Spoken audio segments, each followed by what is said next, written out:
नमस्कार दोस्तों, स्वागत है अपने YouTube channel top trending GK में। दोस्तों आज जो आपके 2 दिसंबर को सेकंड शिफ्ट में एसएससी दिल्ली पुलिस कांस्टेबल का एग्जाम हुआ है, तो इसमें पूछे गए यहाँ पर 60 में से 52 जीके प्लस कंप्यूटर के एग्जैक्ट सवाल मिल चुके हैं। जो भी सवाल होंगे वो आपके 100% रियल और ऑथेंटिक होने वाले हैं और एक्स्ट्रा फैक्ट सही देखेंगे ये सभी क्वेश्चन।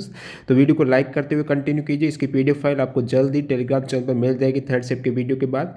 तो डिस्क्रिप्शन बॉक्स में टेलीग्राम चैनल के लिंक है, किसी ने ज्वाइन नहीं किया अभी तक तो जरूर ज्वाइन कर लेना।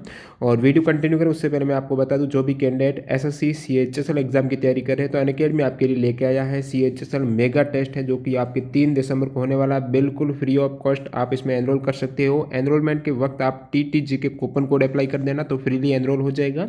और यदि आप प्लस सब्सक्रिप्शन लेना चाहते हैं तो इसी कूपन कोड से आपको मिल जाएगा 10% का एक्स्ट्रा डिस्काउंट है। और ये मॉक टेस्ट आपके 3 दिसंबर को 8 PM पर होगा, बिल्कुल फ्री है।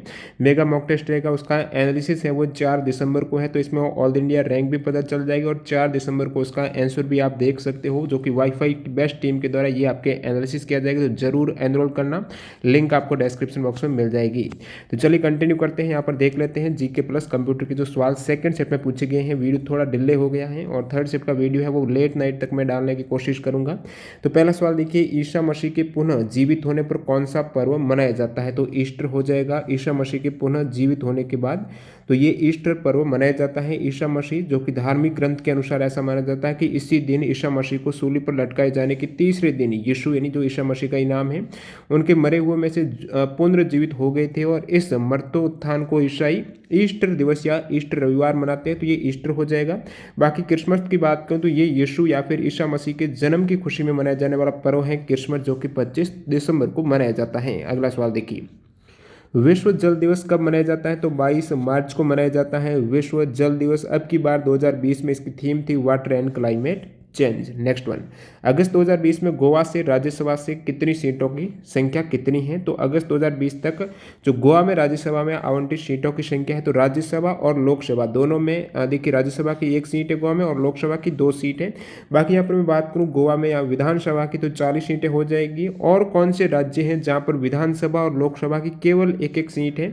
तो ये सभी राज्य अरुणाचल प्रदेश, गोवा, त्रिपुरा, मणिपुर, सिक्किम, पुदुचेरी, नागालैंड, मेघालय, मिजोरम में 1 लोकसभा और 1 राज्यसभा। यहाँ पर गोवा का थोड़ा अलग हो जाएगा क्योंकि लोकसभा की 2 है, बाकी राज्यसभा में यहाँ पर सभी की 1 और 1 सीट, गोवा के अलावा सभी में 1-1। अगला सवाल, काकरापार सिंचाई परियोजना किस नदी पर है? तो काकरापार हो जाएगी आपके ताप्ती नदी पर है, जो गुजरात राज्य में सूरत के पास है। अन्य जो प्रमुख परियोजना वो कौन सी नदियों पर है? अक्सर यहाँ से सवाल आते हैं, तो भाखड़ा नगर का पूछा जाता है, सतलुज हो जाएगी। हीराकुंड बांध परियोजना है महानदी पर। नागार्जुन सागर बांध परियोजना कृष्णा नदी। टिहरी बांध भागीरथी हो जाएगी, ये बहुत बार रिपीट होता है। उकाई परियोजना ताप्ती नदी। सरदार सरोवर नर्मदा। तुलबुल परियोजना झेलम नदी पर है और जवाहर सागर परियोजना चंबल नदी पर। आप कमेंट करके बताइए इंदिरा इंदिरा गांधी जो नहर परियोजना है वो कौन सी नदी पर है? अगला सवाल, नेक्स्ट देखिए, कोरोमंडल का मैदान भारत की किस दिशा में है? कोरोमंडल का मैदान हो जाएगा दक्षिण दिशा में, जो मैं यहाँ पर मैप के माध्यम से भी आपको बता देता हूँ। ये देखिए, कोरोमंडल का जो तटीय मैदान है इस साइड में हो जाएगा। राज्य की बात करें तो इसमें आपके हो जाएंगे आंध्र प्रदेश, तमिलनाडु और पादुचेरी के केंद्र शासित प्रदेश कोरोमंडल तट का हिस्सा है। तो ये आप कह सकते हो दक्षिण पूर्वी तटीय क्षेत्र, जो इस साइड वाला दक्षिण का हिस्सा हो जाएगा। बाकी यहाँ पर जो मैदानी भाग है वो भी देख लीजिए आने वाले शिफ्ट के लिए, तो उसमें आपके हो जाएगा मालाबार तटीय मैदान, ये इस साइड में है। और ये आपके कोंकण तटीय मैदान हो जाएगा। फिर आपके ये आंध्र तटीय मैदान है, उत्कल तट के मैदान है। और गोवा से मंगलोर तक है वो आपके कन्नड़ तट है। मंगलोर से कन्याकुमारी तक ये आपके मालाबार हो जाएगा। अगला सवाल, विमुद्रीकरण जो हुआ था वो भारत सरकार द्वारा किस वर्ष में हुआ था? तो यहाँ पर बात करें डिमोनेटाइजेशन की तो ये हुआ था 8 नवंबर 2016 को, सभी को याद होगा। अगस्त 2020 के अनुसार किस राज्य की द्विसदन प्रणाली है? तो इसमें आपके विधान परिषद और विधानसभा दोनों। तो वर्तमान में 6 राज्यों में विधान परिषद का अस्तित्व है, द्विसदन है। तो वो 6 राज्य कौन से हैं? आंध्र प्रदेश में अभी चल रहा है, विधान परिषद को हटाने का प्रस्ताव लाया गया था लेकिन अभी तक ये नहीं इसको हटाया गया है। तो वर्तमान में 6 राज्यों में विधान परिषद अस्तित्व में है, उसमें आंध्र प्रदेश, बिहार, कर्नाटक, महाराष्ट्र, तेलंगाना और उत्तर प्रदेश हो जाएगा। और ये आर्टिकल 171 किसी भी राज्य में विधानसभा के अलावा है वो एक विधान परिषद का भी गठन करने का विकल्प दिया गया है। पैन में कितनी डिजिट होते हैं? तो पैन नंबर यानी परमानेंट अकाउंट नंबर है, इसमें 10 डिजिट होते हैं। नेक्स्ट वन देखिए, मानव विकास सूचकांक जो ह्यूमन डेवलपमेंट इंडेक्स HDI 2019 के अनुसार भारत का स्थान पूछा तो 129वां स्थान हो जाएगा आउट ऑफ 189 देशों में से 2019 के डाटा के अकॉर्डिंग। फर्स्ट कौन सा देश है? वो नॉर्वे। बजट 2020-21 में, तो बजट से कल भी सवाल आ रहे थे, आज भी प्रत्येक सेट में लगभग 2 से 3 सवाल पूछे जा रहे हैं बजट 2020 वाला। तो 2020-21 में पोषण संबंधी कितनी राशि प्रस्तावित की गई है? तो ये किसी को शायद पता नहीं होगा। 2020-21 के दौरान पोषण संबंधी कार्यक्रमों के लिए 35,600 करोड़ रुपए का प्रस्ताव किया गया है और इसमें महिला विशिष्ट कार्यक्रमों के लिए 28,600 करोड़ रुपए का प्रस्ताव है। अगला सवाल देखिए, 14वीं शताब्दी में कौन सा यात्री भारत आया था? तो वो हो जाएगा इब्न बतूता है, जो कि अफ्रीकी देश मोरक्को के यात्री थे। वो भारत आए थे 14वीं शताब्दी में। मैं बात करूं अल बिरूनी की, तो ये आई थी 11वीं शताब्दी में भारत।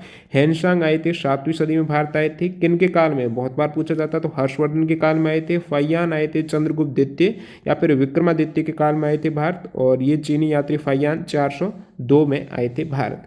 अगला सवाल देखिए, ओलंपिक का प्रतीक छल्ले के रंग में कौन सा रंग सम्मिलित नहीं है? तो ओलंपिक में जो रिंग होती है, इस प्रकार की 5 रिंगें हैं, तो उसमें से कौन सा रंग सम्मिलित नहीं है? तो ये 5 रंग है, blue, yellow, black, green, red. इसके अतिरिक्त जो ऑप्शन था करेक्ट हो जाएगा 5 रंग। बहुत बार एग्जाम पूछा जाता है, जरूर याद रख लेना, blue, yellow, black, green, red हो जाएगा, जो कि 5 जो कॉन्टिनेंट्स हैं उनको रिप्रेजेंट करते हैं 5 कलर। अगला सवाल देखिए, पांग लाहबशोल का पर्व कहाँ मनाया जाता है? पांग लाहबशोल का पर्व मनाया जाता है सिक्किम राज्य में। एक आपके सवाल था, आंग्ल मैसूर युद्ध का समापन किस संधि के द्वारा हुआ? तो कौन सा युद्ध पूछा गया था? मैं बात करूं, इसके 4 युद्ध हुए थे आंग्ल मैसूर के, और जो दूसरा युद्ध हुआ था द्वितीय आंग्ल मैसूर युद्ध है, ये 1784 में टीपू सुल्तान ने अंग्रेजों के साथ मंगलोर की संधि की और इस युद्ध को समाप्त किया। फिर जो तीसरा आंग्ल मैसूर युद्ध हुआ था, उसकी समाप्ति श्री रंगपट्टनम की संधि के साथ हुई थी। और जो चौथे आंग्ल मैसूर युद्ध में यहाँ पर मृत्यु हो गई थी। टीपू ने संयुक्त अंग्रेजी सेना से बहादुरी के साथ लड़ता हुआ मारा गया था।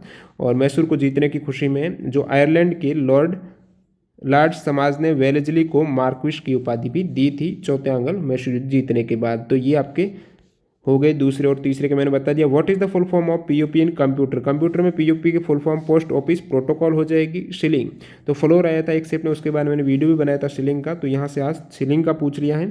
सीलिंग जो ऊपर होती है, तो आपको क्या है, ये मल्टीपल रहता है। तो 5 को मैं 7 से भाग दूंगा, नहीं जाएगा। तो 7 से बड़ी कौन सी संख्या में 5 का भाग चला जाएगा? जस्ट बड़ी संख्या आपको देखनी है, 7 के निकटतम वो आप कहेंगे 10 है, तो 10 में 5 का भाग जा रहा है। तो सीलिंग में ऊपर देखिए, यदि यहाँ पर फ्लोर आ जाता तो आप क्या करते?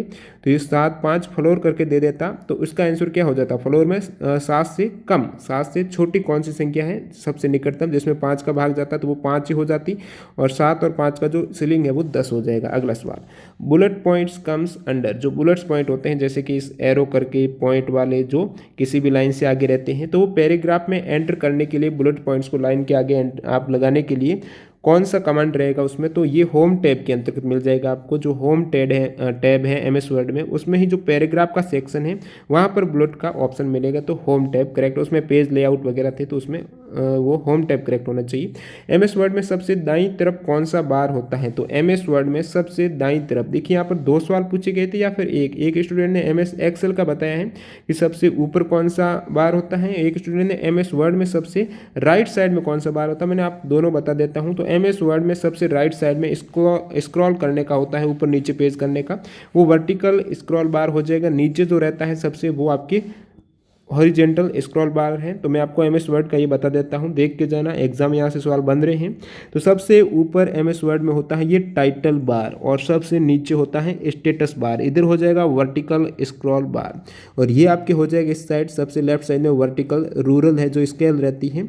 और बाकी यहाँ पर कमांड की बात होती है, ऑफिस टैब है, इसमें जो सेव एज है, न्यू ओपन है, वो वाले रहते हैं। और इसको जो बोला जाता है, ये वाला आप सेक्शन देख रहे हैं, रिबन टैब्स है। क्या है? रिबन टैब्स है। और फिर ये वाला पूरा है, इसको बोलेंगे रिबन, और ऊपर है रिबन टैब्स।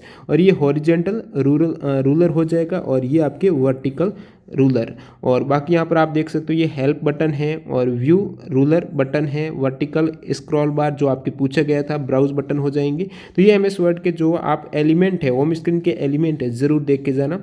और बाकी यहाँ पर एक स्टूडेंट ने कमेंट किया है कि एमएस जो एक्सेल में स्प्रेडशीट रहती हैं, वो सबसे ऊपर उसमें क्या रहता है? तो ये मैं आपको एक्सेल का भी बता देता हूँ। सबसे ऊपर रहेगा, यहाँ पर आप देख सकते हो, ये रिबन टैब्स हैं, इसके ऊपर क्विक एसेज टूल बार हैं, और फिर यहाँ पर एमएस वर्ड की तरह ये रिबन हो जाएगा, ये रिबन टैब्स हैं। और यहाँ पर देखिए फार्मूला बार भी ऑप्शन था जो सबसे ऊपर नहीं होता है, यहाँ पर होता है फार्मूला बार, जस्ट रिबन के नीचे होता है।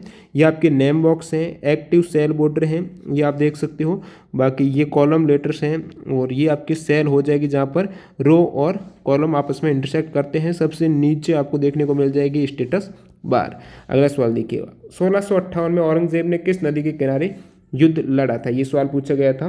तो सवाल में एक्चुअल में ये पूछा गया था कि जसवंत सिंह और औरंगजेब ने 1658 में किस नदी के किनारे युद्ध लड़ा था। तो वो युद्ध है दोस्तों धर्मत का युद्ध हुआ था, जो इसका आंसर चंबल नदी करेक्ट होना चाहिए। थोड़ा डाउट है आप कमेंट करके बताना।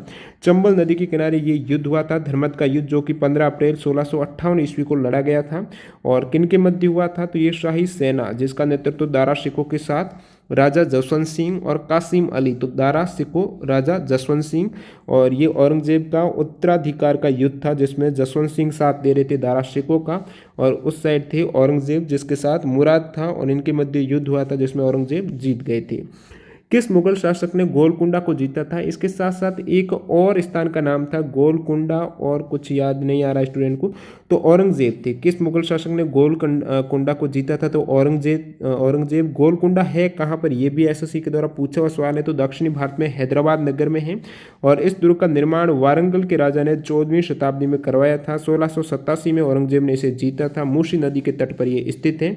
2016 में साक्षी मलिक ने ओलंपिक, जो रियो डे जेनेरियो वाला ओलंपिक था, रियो ओलंपिक 2016 में साक्षी मलिक ने किस स्पोर्ट में ब्रॉन्ज मेडल जीता है, तो रेसलिंग हो जाएगा, कुश्ती में फ्री स्टाइल रेसलिंग।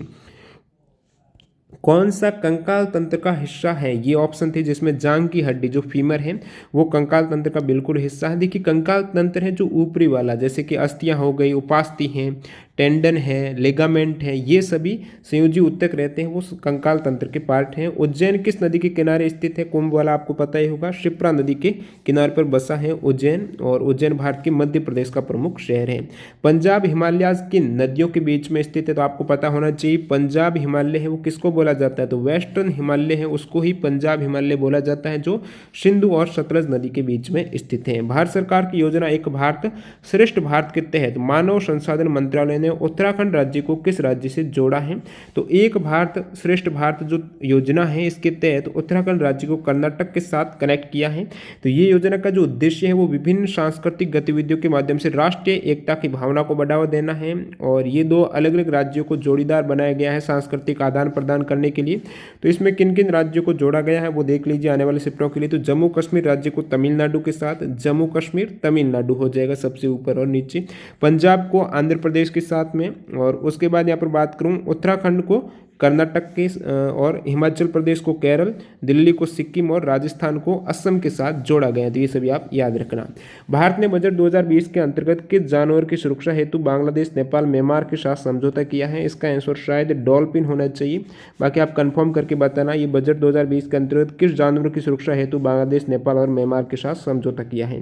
एक आपके खेल संबंधित क्वेश्चन था जिसमें मिलान करना था, और उसमें दिया गया था टाइगर वुड्स भी था जो कि सही रूप से सम्मिलित नहीं था, पूछा गया था। उसमें टाइगर वुड्स के आगे स्पोर्ट दे दिया था स्नूकर, और पूछा था कौन सा सही सम्मिलित नहीं है, तो टाइगर वुड्स आपको पता होना चाहिए गोल्फ से संबंधित है, इनका खेल है वो गोल्फ है, अमेरिकन प्रोफेशनल गोल्फर है, स्नूकर नहीं है।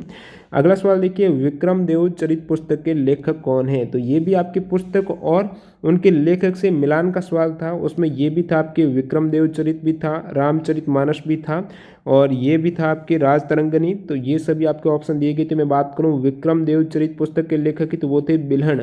तो बिल्हण के विक्रम देव चरित में कल्याण के चालुक्य राजा विक्रमादित्य पंचम के पराक्रमों का वृत्तांत है। और बात करें अपन कल्हण की, तो ये जो पुस्तक है वो राज तरंगिणी के ऑथर हैं, रामचरितमानस के ऑथर तुलसीदास है। चौथा ऑप्शन क्या था, जिनका एग्जाम था सेकंड सेमेस्टर में, बता देना। कौन सी योजना वित्त मंत्रालय के अंतर्गत नहीं आती है, तो उसमें एक ऑप्शन था प्रधानमंत्री कौशल विकास योजना, बिल्कुल करेक्ट हो जाएगा। ये वित्त मंत्रालय की नहीं है, ये मिनिस्ट्री है स्किल डेवलपमेंट, उसकी योजना है। 2020 में कितने पुरातात्विक स्थलों का संरक्षण किया जाएगा, तो ये आपके बजट में 5 पुरातात्विक स्थलों के संरक्षण और उनके विकसित करने का ऐलान किया गया है। वो कौन से, तो हरियाणा का राखीगढ़ है, महाभारत काल का हस्तिनापुर जो उत्तर प्रदेश में, शिव सागर असम, धौलावीरा गुजरात और आदिचन लूर तमिलनाडु में शामिल है। ये 5 पुरातात्विक स्थल, इनका संरक्षण।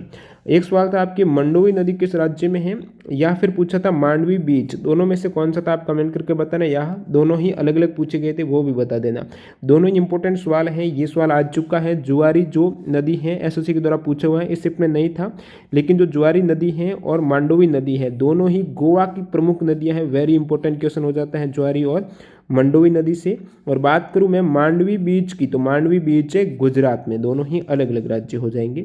अगला सवाल देखिए, 92nd एकेडमी अवार्ड 2019 में भारत की कौन सी फिल्म नामित हुई है। तो 92वें एकेडमी अवार्ड जो ऑस्कर अवार्ड है 2019 में, तो भारत की जो नामित हुई थी फिल्म वो गली बॉय हुई थी। और कौन सी विजेता रही है 2019 एकेडमी अवार्ड में बेस्ट पिक्चर का अवार्ड दिया गया है, पैरासाइट को। नेक्स्ट वन देखिए, प्रथम भारत रत्न किसे दिया गया है। तो यहाँ पर 3 व्यक्तियों को 1954 में सबसे जो प्रथम भारत रत्न अवार्ड दिया गया था, भारत का हाईएस्ट सिविलियन अवार्ड है वो राजगोपालचारी सर्वपल्ली राधाकृष्णन, उसमें आपकी सीवी रमन था, वो करेक्ट हो जाएगा। नेक्स्ट में देखिए, महान्यायवादी जो अटॉर्नी जनरल है उनकी योग्यता आपको पूछी थी।